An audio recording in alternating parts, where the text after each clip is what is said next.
Hello everyone, welcome back to my channel. My name is Swati Gupta और आज हम movements का first chapter the lost child पढ़ेंगे, written by Mulk Raj Anand. ये स्टोरी एक छोटे बच्चे की है जो अपने पेरेंट्स के साथ फेयर मतलब कि मेले में घूमने गया होता है। वो बहुत ज़्यादा खुश और एक्साइटेड होता है। वो स्वीट्स, टॉयज़, ये सब चीज़ें ख़रीदना चाहता है और अपने पेरेंट्स से रिक्वेस्ट करता है, लेकिन उसके पेरेंट्स उसे कुछ भी ख़रीद के नहीं देते हैं। पर जब कोई और आदमी उसको यही सब चीज़ें ऑफ़र करता है, स्वीट्स ऑफ़र करता है, टॉयज़ ऑफ़र करता है, तब वो मना कर देता है। ऐसा क्यों, ये हम अपनी स्टोरी में पढ़ेंगे। स्प्रिंग का फेस्टिवल होता है और उसी को सेलिब्रेट करने के लिए मेला लगा होता है। जैसे ही मेला शुरू होता है, लोग अपने घरों से, जो कि ठंडी गलियों में है, सब त्योहार के कपड़े पहनकर मेला देखने के लिए चल देते हैं। कुछ लोग पैदल, कुछ लोग घोड़ों पर सवार और कुछ लोग बैम्बू और बुलेट कार्ट से मेले में आते हैं। एक छोटा बच्चा अपने पापा के पैरों के बीच भागता हुआ जाता है, जो कि बहुत ज़्यादा खुश होता है, एक्साइटेड होता है। वो अपने पेरेंट्स को फॉलो कर रहा था। फिर उसको आवाज़ आती है, कम चाइल्ड कम, क्योंकि वो वहाँ पर लगी शॉप्स को, टॉयज़ को देखने में, उनको एडमायर करने में इतना खो गया था कि उसे पता ही नहीं चला कि वो पीछे छूट गया। आवाज़ आते ही वो जल्दी से अपने पेरेंट्स की तरफ भागा, लेकिन अभी भी उसकी नज़रें जो थी वो उन्हीं टॉयज़ पे अटकी हुई थी। फिर उस बच्चे ने अपने पेरेंट्स से रिक्वेस्ट करी कि उसे वो टॉयज़ दिला दें, लेकिन फिर उसके फादर ने उसे लाल आँखों से घूरा, जैसे कि वो हमेशा करते हैं। जैसे कि हमारे पेरेंट्स भी होते हैं, जब उन्हें कुछ दिलाना नहीं रहता हमें, तो वो भी हमें ऐसे ही घूर के देखते हैं और हम समझ जाते कि हमें मना कर रहे हैं। फिर उसकी मदर ने उसका ध्यान भटकाने के लिए उसको मस्टर्ड फील्ड दिखाने लगी। ये मस्टर्ड फील्ड मतलब कि सरसों का खेत, और उसके जो फ्लावर्स थे वो ऐसे लग रहे थे मानो कि गोल्ड पिघला हो, माइल्स एंड माइल्स तक, यानी कि बहुत दूर डिस्टेंस तक गोल्ड पिघला हो उसके फ्लावर्स देख के। यानी कि उसके फ्लावर्स इतने ज़्यादा सुंदर और येलोइश लग रहे थे।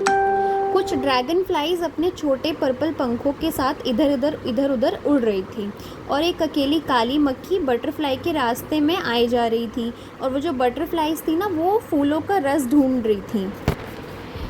बच्चा उन इंसेक्ट्स को आँखों से फॉलो करता है, और जब तक उनमें से कोई एक अपने पंख बंद कर लेती और रुक जाती, तब वो बच्चा उसे पकड़ने की कोशिश करता है। लेकिन जैसे ही वो उसे पकड़ने की कोशिश करता है, वो अपने पंख फड़फड़ा के उड़ जाती थी। फिर उसकी मदर उसे संभालते हुए कहती हैं कि आओ बेटा, चलो वापस फुटपाथ पे।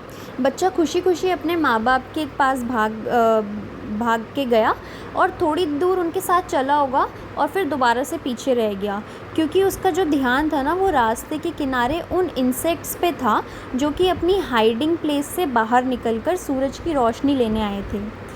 दोबारा उसके पेरेंट्स उसे आवाज़ लगाते हैं, और जो उसके पेरेंट्स थे ना, वो पेड़ों के झुंड के नीचे, मतलब कि कुएं के किनारे पेड़ों के झुंड के नीचे वो लोग बैठ गए थे, आराम कर रहे थे। और तभी वो उसको वापस से आवाज़ लगाते हैं।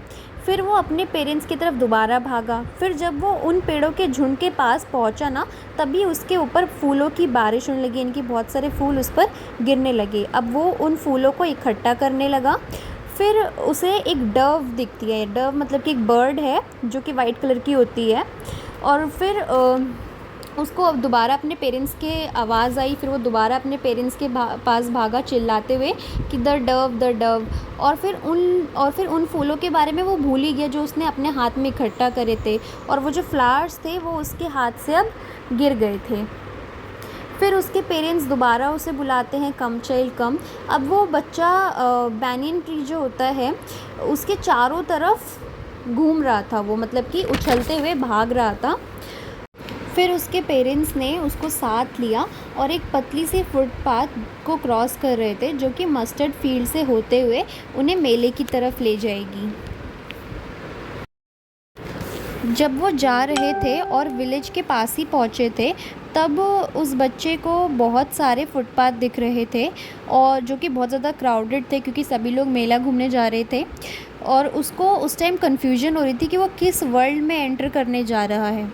तभी उसने एक फेरी वाले की आवाज़ सुनी जो कि स्वीट्स बेच रहा था, जैसे कि गुलाब जामुन, रसगुल्ले, बर्फ़ी बेच रहा था। और उसको ये सब ना बहुत ज़्यादा टेम्पटिंग लगा, और उसकी जो फेवरेट स्वीट बर्फ़ी थी, जब उसने वो देखा तो उसे और भी ज़्यादा लगा कि वो उस बर्फ़ी को खाए। और उसने धीरे से ममरिंग करी, धीरे से बोला कि मुझे बर्फ़ी चाहिए, पर उसको पता था कि उसके जो पेरेंट्स हैं वो उसे मना कर देंगे, इसीलिए वो बिना आंसर का वेट किए आगे बढ़ गया। फिर उसे एक और हॉकर दिखा, एक और फेरी वाला दिखा, जिस जिस जो कि आवाज़ लगा रहा था, फ्लावर्स गार्लैंड बेच रहा था वो, ठीक है, फूलों की माला बेच रहा था, गुलमोहर की बनी हुई। अब वो जो बच्चा था वो उस बास्केट की तरफ गया और उसने देखा कि फ्लावर्स का ढेर पड़ा हुआ है। फिर से उसने धीरे से बोला कि आई वांट दैट गार्डन, यानी कि मुझे वो माला चाहिए, वो गुलमोहर की फूलों की माला चाहिए। बट उसे पता था कि उसके पेरेंट्स मना कर देंगे, वो बोलेंगे कि ये जो गार्लैंड है बहुत ज़्यादा चीप है, इसलिए इसे मत लो। इसीलिए फिर से उसने बिना वेट किए अपने पेरेंट्स के रिप्लाई का आगे बढ़ गया। फिर मेले में एक बलून बेचने वाला था जो कि colourful balloons, yellow, red, green, purple, इन सब कलर के बलून बेच रहा था। और फिर वो जब उस बच्चे ने उन सब बलून्स को देखा, इतने कलरफुल बलून्स को देखा, तो उसको फिर से वो ख़रीदने की इच्छा हुई और उसने अपने पेरेंट्स को मतलब कि बोलना चाहा, बट उसने बोला नहीं। और फिर क्योंकि उसे पता था, क्योंकि जो उसके पेरेंट्स हैं वो उसे मना कर देंगे, वो बोलेंगे कि अब तुम बहुत बड़े हो गए हो, अब इन बलून्स के साथ क्यों खेलोगे, है ना, बलून्स के साथ छोटे बच्चे खेलते हैं। फिर उसे एक स्नेक चार्मर मिला, यानी कि सपेरा दिखाई दिया, जो कि फ्लूट बजा रहा था, और स्नेक जो कि बास्केट में अपने आप को कॉइल करे हुए था, यानी कि गोल, जो उसकी बॉडी थी वो गोल घूमी हुई थी उसी बास्केट में, और जो उसकी नेक थी वो बाहर निकली हुई थी स्वान की तरह। वो बच्चा उसके पास गया, बट उसे पता था कि उसके पेरेंट्स बोलेंगे कि इतना जो हार्श एंड लाउड म्यूज़िक है फ्लूट का, वो सुनने के लिए उसे मना करेंगे। और फिर वो यही चीज़ सोच के आगे बढ़ गया। फिर उसे एक झूला दिखता है राउंड अबाउट, ठीक है, जिसमें कि बहुत सारे जो मेन थे, वुमेन थे, बच्चे थे, वो उस पर राइड कर रहे थे और बहुत ज़्यादा इन्जॉय कर रहे थे। उनके लाफ्टर की, यानी कि उनके हंसने की आवाज़ें आ रही थी, और जो लोग डर रहे थे और मज़े भी कर रहे थे तो उनके रोने की भी आवाज़ें आ रही थी। फिर वो बच्चा रिक्वेस्ट करता है अपने पेरेंट्स से कि मुझे भी उस राउंड अबाउट पे जाना है, मुझे भी वो राइड करनी है। बट जब वो पीछे देखता है तो कोई होता ही नहीं है, जब वो मुड़ के देखता है तो कोई होता ही नहीं है। जब उसको उसके पेरेंट्स नहीं दिखते तब उसको बहुत ज़्यादा डर लगने लगता है, वो रोने लगता है, और उसकी जो थ्रोट होती है वो सूख जाती है। जब हमें भी बहुत ज़्यादा, मतलब जब हम रोते हैं या फिर हम रोने वाले होते हैं तो हमारी जो थ्रोट होती है वो जैसे सूख जाती है, अजीब सा लगता है, वैसे उसे भी फ़ील होता है। वो अपने मम्मी पापा को पुकारने लगा, उनको बार बार मतलब मम्मा पापा ऐसे करके आवाज़ें देने लगा। उसकी आँखों से आंसू निकल रहे थे, पैनिक होकर वो इधर उधर भागने लगता है। उसने एक येलो टर्बन, मतलब कि एक पगड़ी पहन रखी थी, बांध रखी थी, जो कि खुल जाती है। उसके जो क्लोथ्स होते हैं वो भी मिट्टी से गंदे हो जाते हैं, और कुछ ही डिस्टेंस पे उसे मैन एंड वुमेन दिखाई देते हैं। फिर जब वो उनको पास, मतलब देखने जाता है पास से, तो फिर वो उसके पेरेंट्स नहीं होते हैं, और फिर वो और भी ज़्यादा रोने लग जाता है, दुखी हो जाता है। फिर वो भागता हुआ क्राउडेड प्लेस में पहुंच गया, जहाँ पे बहुत सारे लोग थे, बहुत ज़्यादा भीड़ थी, और उन सभी लोगों के पैरों के बीच में से वो निकल जा रहा था, क्योंकि इतनी भी स्पेस नहीं थी कि कोई वॉक कर सके, ठीक है। और फिर अभी भी वो बहुत ज़्यादा डिस्ट्रेस होता है, अपने मम्मी पापा को ढूंढ रहा होता है। और फिर वो एक टेंपल की एंट्रेंस पे पहुंचता है, जहाँ पे बहुत सारे स्ट्रॉन्ग मैन होते हैं जिनकी आंखें बहुत गुस्से वाली लग रही होती हैं। फिर बच्चा बार बार अपनी लाउडेस्ट पिच पे चिल्लाता है, अपने मम्मी पापा को आवाज़ें देता है। तभी एक आदमी ने उस बच्चे के रोने की आवाज़ सुनी और वो वहीं पे रुक गया, और जब उस बच्चे को देखा तो उसे गोदी में उठा लिया और उससे पूछने लगा कि वो यहाँ पे कैसे आया, उसके पेरेंट्स कौन हैं। वो बच्चा अभी भी रोए जा रहा था, और फिर से उसने बोला I want my father, I want my mother, यानी कि अब उसे कोई खिलौने नहीं चाहिए, अब उसे कोई स्वीट्स नहीं चाहिए, अब उसे कोई राइड नहीं करनी, उसे बस अपने पेरेंट्स चाहिए इस टाइम पे। और जब वो बच्चा बहुत तेज़ रोने लग जाता है फिर से, तो वो जो मैन होता है वो उस बच्चे को चुप करवाने के लिए उस बच्चे को कहता है कि क्या तुम ये राउंड अबाउट पे राइड लेना चाहोगे। बट अब वो जो बच्चा है अब जो बच्चा है वो मना करते हुए कहता है I want my father, I want my mother, मुझे अपने मम्मी पापा चाहिए। अब देखो पहले उसको क्या हो रहा था कि पहले उसे राइड लेनी थी, जब वो अपने पेरेंट्स के साथ था तो उसे राइड लेनी थी, लेकिन अब उसे राइड नहीं चाहिए। फिर वो मैन उसे स्नेक चार्मर के पास लेकर जाता है और उस बच्चे को बोलता है कि इस फ्लूट का म्यूज़िक सुनो। लेकिन अब वो जो बच्चा होता है वो अपने ईयर्स में फ़िंगर डाल लेता है, क्योंकि अब उसे म्यूज़िक नहीं सुनना, अब उसे अपने मम्मी पापा चाहिए, और फिर से यही रिपीट करने लग जाता है कि I want my father, I want my mother. फिर वो मैन उसे बलून सेलर के पास लेकर जाता है और उसे कलरफुल बलून्स दिखाता है और बोलता है कि बताओ तुम्हें कौन सा वाला चाहिए। लेकिन अब फिर से मतलब जो बच्चा होता है वो अपना फेस दूसरी साइड कर लेता है, अपनी जो आइज़ है वो दूसरी साइड कर लेता है, क्योंकि उसे अब देखना ही नहीं है, अब उसे सिर्फ अपने पेरेंट्स चाहिए।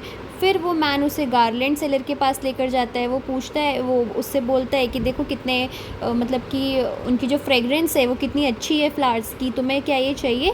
बट फिर से वो जो बच्चा है वो मना कर देता है। एट द एंड क्या होता है कि वो बच्चे को स्वीट सेलर के पास लेकर जाता है और उससे पूछता है कि उसे कौन सा स्वीट चाहिए। बट इस टाइम भी जो बच्चा है वो अपना फेस दूसरी साइड कर लेता है और बोलता है I want my father, I want my mother. और इसी के साथ ये चैप्टर एंड हो जाता है। ये चैप्टर हमें हमारे पेरेंट्स की इम्पोर्टेंस बताता है कि जब उस बच्चे के पेरेंट्स उसके साथ थे तो उसे सब कुछ चाहिए था, उसे टॉयज़ चाहिए थे, उसे स्वीट्स चाहिए थे, उसे बलून्स चाहिए थे। बट जब उसके पेरेंट्स उससे दूर चले जाते हैं, यानी कि जब मतलब कि वो खो जाता है, तब उसको और कुछ नहीं चाहिए, उसे सिर्फ अपने पेरेंट्स चाहिए। ठीक है, जब वो मैन उसकी हेल्प करना चाहता है, बच्चे की हेल्प करना चाहता है, जब उसे सब कुछ ऑफ़र करता है, वो गार्लैंड ऑफ़र करता है, वो उसे राउंड अबाउट की राइड ऑफ़र करता है, ठीक है, वो उसे स्वीट्स ऑफ़र करता है, बट उसे अब उसे कुछ नहीं चाहिए, उसे सिर्फ उसके पेरेंट्स चाहिए। कुछ इंपॉर्टेंट चीज़ें इस चैप्टर की हैं जो कि आपको याद रखनी है कि जब वो रास्ते में था, जब वो मेले में जा रहा था, ठीक है, तब उसको डिफरेंट चीज़ें दिखाई दी थी, और जब वो मेले में पहुंच गया था तब उसको डिफरेंट चीज़ें दिखाई दे रही थी। ठीक है, और जब वो मेले में चला गया था तो फिर उसे राउंड अबाउट दिखा था, स्नेक चार्मर दिखा था, और उसे बलून्स दिखे थे।